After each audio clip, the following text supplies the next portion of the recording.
నమస్తే welcome to our channel నేను సిరి అయోధ్యలో బాలరాముడి విగ్రహ ప్రతిష్టన చేసే ఆ విగ్రహం నిజమైందా కాదా అంటే చాలా వరకు ఏంటంటే అది సోషల్ మీడియాలో ఈ విగ్రహమే అంటే అని ఒక పిక్ అయితే వైరల్ అవుతుంది. అసలు దాని మీద ఏంటి అది నిజమైందా కాదా అనేది మాత్రం ఎంక్వైరీ చేయాలని చెప్పేసి కొంతమంది అంటున్నారు. సో ఈ అంశం మీద చర్చించడానికి మనతో పాటు ఉన్నారు ప్రముఖ సీనియర్ జర్నలిస్ట్ సిఎస్ రావు గారు. నమస్కారం సార్. నమస్తే సిరి. సార్, అయోధ్యలో బాలరాముడి విగ్రహ ప్రతిష్టన జరుగుతుంది కదా, సో అది అసలు సోషల్ మీడియాలో ఆ పిక్ అనేది ఒకటైతే వైరల్ అవుతుంది. చాలా ఇదే చేస్తున్నారు, ఈ విగ్రహాన్ని ప్రాణప్రతిష్ఠ చేస్తున్నారు టెంపుల్ అని చెప్పేసి. అసలు ఇది నిజంగా అదేనా సార్? అంటే అదేనా ఆ ఐడల్ ఏదైతే ఉందో ఆ విగ్రహం? ఒకటేంటంటే ఇప్పుడు మనకి గత 24 గంటల నుంచి సోషల్ మీడియాలో చాలా వైరల్ అవుతుంది ఒక ఫోటో. విగ్రహం ఇదే, అయోధ్య బాలరాముడి విగ్రహం ఇదేను. ఈ అయోధ్య బాలరాముడి విగ్రహాన్ని ప్రాణప్రతిష్ఠ 22వ తారీఖున జరగబోతుంది.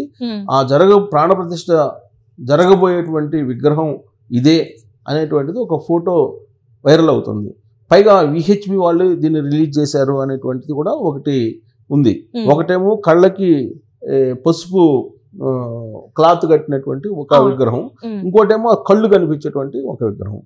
దాని మీద రెస్పాండ్ అయ్యారు. కళ్ళు కనిపించేటువంటి విగ్రహం మీద ఈ అయోధ్య ట్రస్ట్ ఏదైతే ఉందో ఆ ట్రస్ట్ రెస్పాండ్ అయింది.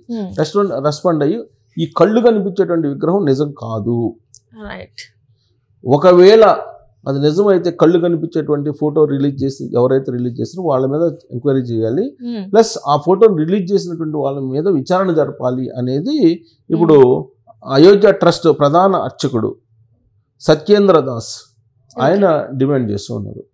సో ప్రాణ ప్రతిష్ఠ కాకముందే విగ్రహాన్ని, అసలు విగ్రహం ఫోటోని ఎవరు విడుదల చేశారు, ఈ కనిపిస్తున్నటువంటి సోషల్ మీడియాలో విగ్రహం ఫోటో ఏదైతే ఉందో అది అబద్ధము, అది నిజమైనటువంటి విగ్రహం కాదు అనేటువంటిది ఆయన చెప్తున్నారు.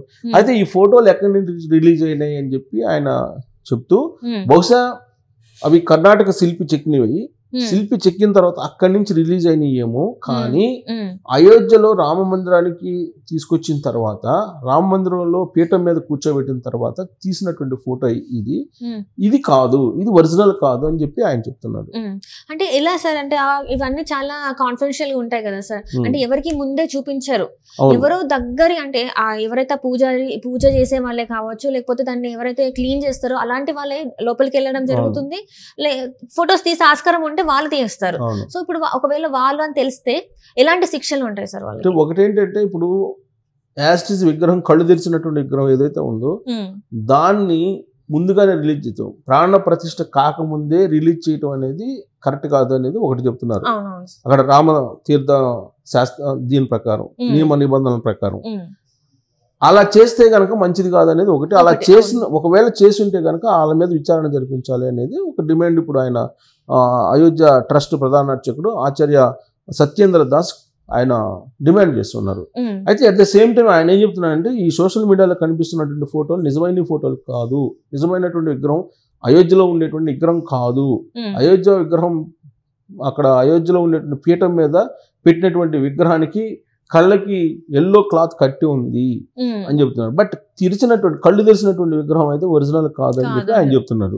సో విశ్వ హిందూ పరిషత్ వాళ్ళు కూడా ఏం చెప్తున్నారంటే, అయోధ్య ఆలయ ట్రస్ట్ ఆఫీస్ బేరర్లు కానీ లేదా విశ్వ హిందూ పరిషత్ వాళ్ళు కానీ వాళ్ళు ఏం చెప్తున్నారంటే, ఆ చిత్రాలు లీక్ అయిన చిత్రాలు నిజం కాదు, ఈ చిత్రాలను ఖండించారు, వాటిని ఇది కాదు, ఇలాంటి విడుదల చేయడం అనేది కరెక్ట్ కాదు అని చెప్పి వాళ్ళు ఖండిస్తూ ఉన్నారు.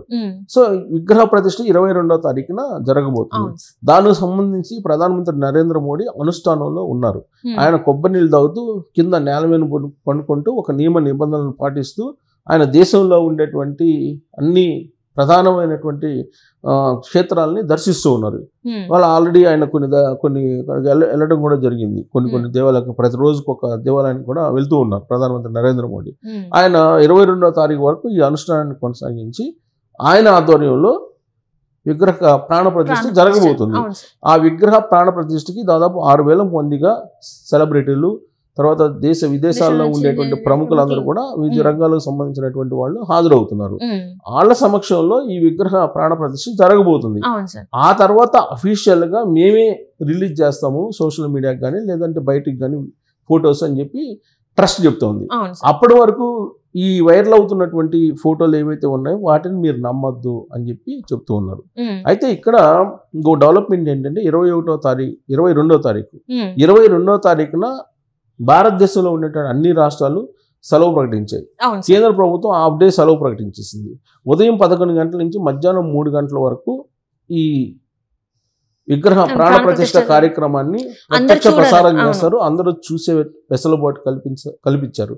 దాదాపు దేశంలో ఉండేటువంటి 170 చోట్ల 170 నగరాల్లో ఈ మొత్తం ఎల్ఈడీల ద్వారా ప్రదర్శించడానికి కూడా ఏర్పాట్లు చేయడం జరిగింది. మన తెలుగు రాష్ట్రాల్లో కూడా ప్రత్యేకించి మనకు ఐనాక్స్ కానీ ఇక్కడ మల్టీప్లెక్స్లు ప్రముఖ మల్టీప్లెక్స్లు ఉన్నాయి కదా, ఈ మల్టీప్లెక్స్లు కానీ ఐనాక్స్లో కానీ ఈ విగ్రహ ప్రతిష్టను ప్రదర్శించడానికి గతంలో క్రికెట్ ఏ విధంగా అయితే క్రికెట్ను చూపించారో అదే విధంగా ఇప్పుడు బాలరాముని విగ్రహ ప్రాణ ప్రతిష్ఠ కార్యక్రమాన్ని ప్రదర్శించడానికి లైవ్ చూపించడానికి వీళ్ళు ఆల్రెడీ బుక్ మై షోలో పెట్టడం జరిగింది. టికెట్స్ బుక్ చేయించుకోవడానికి 100 రూపీస్, కేవలం 100 రూపీస్తో పాటు అక్కడికి వెళ్ళినటువంటి వాళ్ళకి ఈ తినుబండారాలు, కూల్ డ్రింక్స్ కానీ లేదంటే ఇతర చిప్స్ కానీ ఇవన్నీ కూడా ఫ్రీగా ఇస్తామని చెప్తున్నారు 100 రూపాయల్లోని.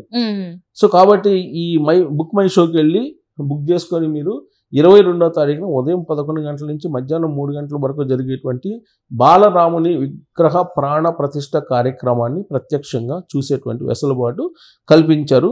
ఈ ఐనాక్స్ కానీ మల్టీప్లెక్స్లు కానీ కేవలం 100 రూపాయలతోటి ఇది మొత్తం కూడా బిగ్ స్క్రీన్స్ ఏర్పాటు చేసి చాలా చోట్ల ఇక్కడ కాకుండా బిగ్ స్క్రీన్స్ కూడా ఏర్పాటు చేశారు.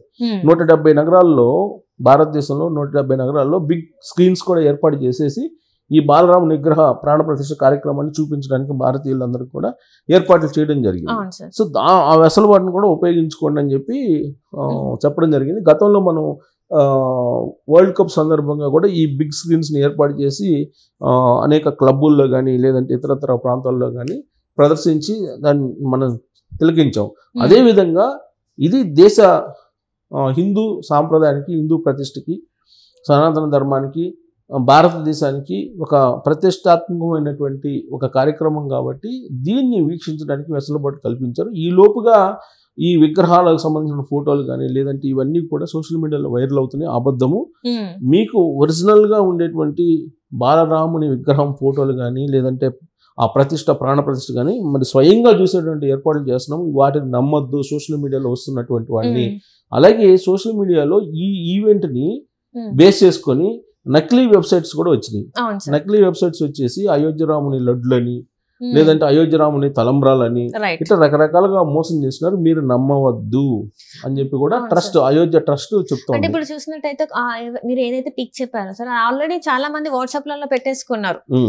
అది చాలా వైరల్ అవుతుంది. స్టేటస్ కూడా పెట్టుకున్నారు, వాట్సాప్ లో స్టేటస్ పెట్టుకున్నారు, సోషల్ మీడియాలో వైరల్ చేస్తూ ఉన్నారు. అందుకే వాళ్ళు అయోధ్య ట్రస్ట్ ప్రధాన అర్చకుడు ఆయన దాస్ ఏం చెప్తున్నారంటే వాటిని నమ్మొద్దు, అవి అబద్ధం అని చెప్తున్నారు.